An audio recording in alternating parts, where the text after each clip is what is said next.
Hello, welcome back to Fallout 76. I've been looking at the new modified heavy weapons perks in the PTS over the last few days, and let's just say that I have some thoughts, and maybe a few suggestions based on using them. So in this video, we'll be looking at the perks, how they work in practice, and what these changes mean for heavy weapons users. Plus I also have some thoughts on how we could make the system more effective. Let's start by looking at what's being proposed. For anyone who hasn't been keeping up with the PTS, the 3 heavy weapons perks that used to give you up to 20% extra damage each have been modified. They now work off ammo spender levels. The drum core perk gives you a bonus to damage for every 50 bullets you fire.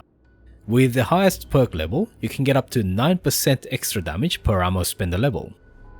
The downside is that by default you lose those levels after a reload or changing weapons. Normally you can stack up to 10 levels of ammo spender, but you can double that by using the bringing the big guns perk. The last perk is supposed to allow you to spin up weapons faster, but the better choice if you have to pick between them is the new lock and load perk, because it allows you to keep half your stacks after a reload. At first glance, ammo spender seems bad. Firing 50 bullets to get 1 level of ammo spender takes a long time, especially compared to how quickly you can stack levels of Furious. The unspoken bright side of this system is that you keep your levels regardless of how much time passes between fights. But at the same time, losing levels after reloading means that this obviously favors weapons with large magazines. This rules out all rifles, except maybe quad legendaries, and most heavy weapons too. Something like a plasma caster, a pepper shaker, or a light machine gun is not going to get anything worthwhile from these perks. A 50 cal machine gun can benefit, but you'll get a lot less levels of ammo spender, and it will take a lot longer to get maximum levels. In practice, only people who use miniguns, Gatling lasers, and Gatling plasmas should be looking at this perk. I've been playing around with the Gatling plasma with a bunch of cores at 75% capacity, so that's 375 shots per core, and I think this is pretty representative of what people would see. The first thing you should keep in mind is that you need to be very careful when you loot.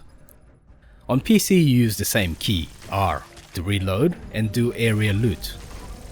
That's a gotcha you'll need to keep in mind, so using this system either requires you to remap one of the keys, or be very careful when looting, because losing half your stacks because you got bumped while looting is pretty bad. In practice, I was able to accumulate between 7 to 14 stacks of ammo spender. At the moment there's no damage bonus in the PTS, but in theory it should be 63% to 126% extra damage. The best case scenario is the Gatling laser with the batteries included perk. That gives you 1000 shots per fusion core, which is exactly what you need to get to 20 ammo spender stacks. After reloading you'll go back down to 10 stacks, so you're looking at somewhere between 90% to 180% extra damage with a Gatling laser. And anything beyond 1000 shots gets you no extra benefit. Obviously I can't see exactly how it works, whether it's additive or multiplicative, but in theory that's not a small bonus either way. But the issue is that you need to use 2 whole cores for the Gatling plasma to get to 14 stacks. That's a lot of shots, but in theory you should be keeping those stacks as long as you're using the same weapon. I say in theory because unfortunately in practice a big issue is that your weapon will break, and sadly that technically means you've unequipped them. So after you repair them and re-equip the exact same weapon, you'll find that your ammo spender stacks are gone. This is a very big gotcha, and you have to spend all those bullets to gain the stacks all over again, which is going to be even more costly if the devs also make context ammo drops scarcer, as they seem to be aiming for in the long term. That creates a hard limit on how many levels you can stack, and in practice it means that the damage bonus will be smaller than you might think.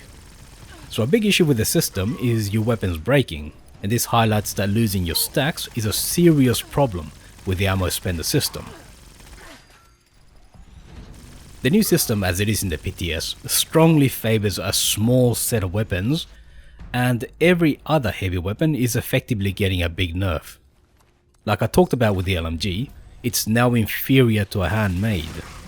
It also forces players to become a one weapon person, because changing weapons removes all your levels of ammo spender. If you look at the larger picture, the weapon rebalance that's taking place is aimed at making all weapons more attractive, and therefore encouraging people to try many different weapons. But the new heavy weapons perks go the other way and penalize you when you use other weapons. One of the new cards also literally only works with weapons that have spin up.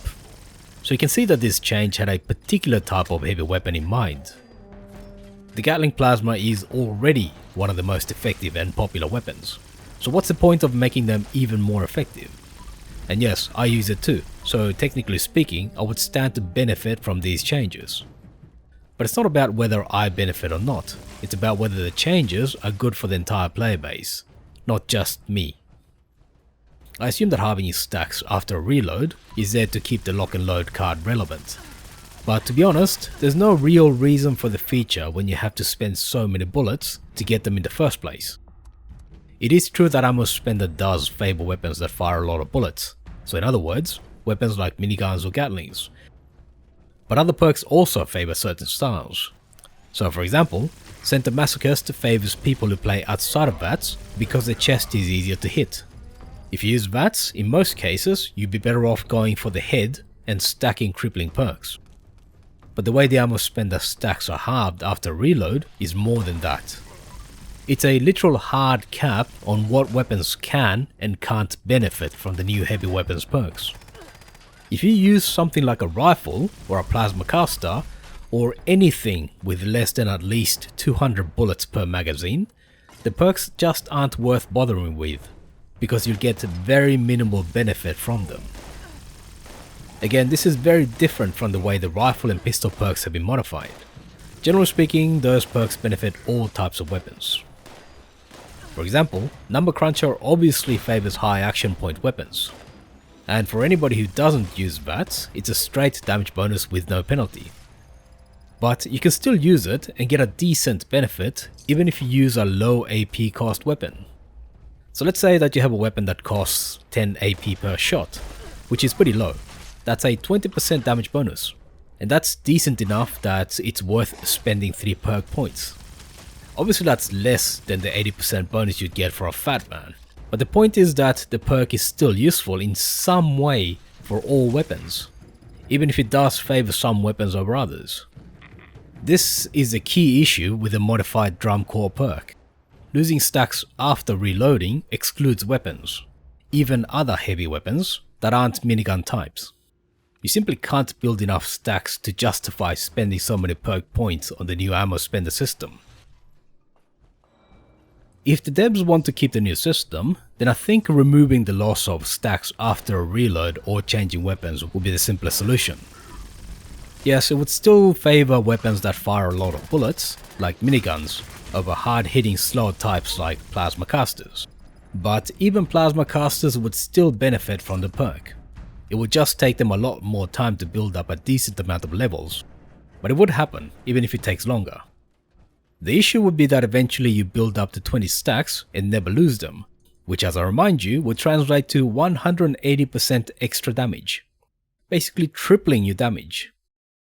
Yes, you do have to spend at least 6 perk points, but obviously there's a problem with an infinite bonus that big.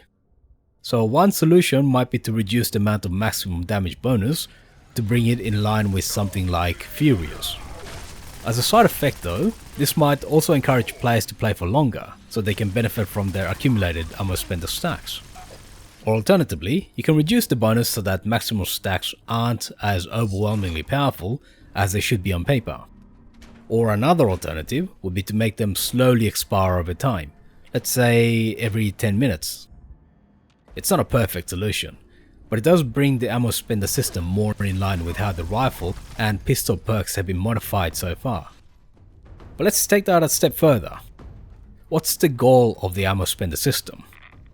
I think the overall goal is to make a system that encourages people to use weapons outside of VATS. The new perks do this by giving you a bonus regardless of whether you hit or miss. The bonus comes from firing in the first place. Instead of just a damage bonus from drum core, how about you make it so that firing more bullets increases your accuracy outside VATS as you continuously fire. Call it tracer rounds or something like that. Basically, firing a long burst makes you that much more accurate. This would go some way to reduce the advantages that VATS has over manual firing at the moment. And it would fit well with what the devs are already planning to do with reducing recoil after firing a lot of bullets. The lock and load perk could be modified to give you a big improvement to reload speed based on how many bullets you get per reload. So weapons that fire more bullets reload that much faster. Or alternatively, keep a large part of the accuracy bonus from tracer rounds across reloads. This will make it so that heavy weapons users are more on par with the VATS critical builds. It would still be less accurate compared to VATS, but this would go some ways towards equalizing both systems, and the extra damage will compensate for VATS criticals. And with spending extra perks, you keep at least part of those advantages across reloads. Overall, the goal of a lot of the changes in the last few updates has been to make the less popular weapons more attractive. And this will fit well with that strategy by making manual firing, in other words, not using VATS, have less of a disadvantage compared to VATS. I do still have more ideas on how weapons could be modified, but that would mean a lot more changes, so I think that needs to be covered in a separate video dedicated to the topic. And the exact numbers for how much damage or accuracy bonus you should get would obviously need some careful study. But what I talked about here is some relatively small changes that will go some ways towards making the ammo spender system both more useful for players and a better fit with the long-term vision of the developers.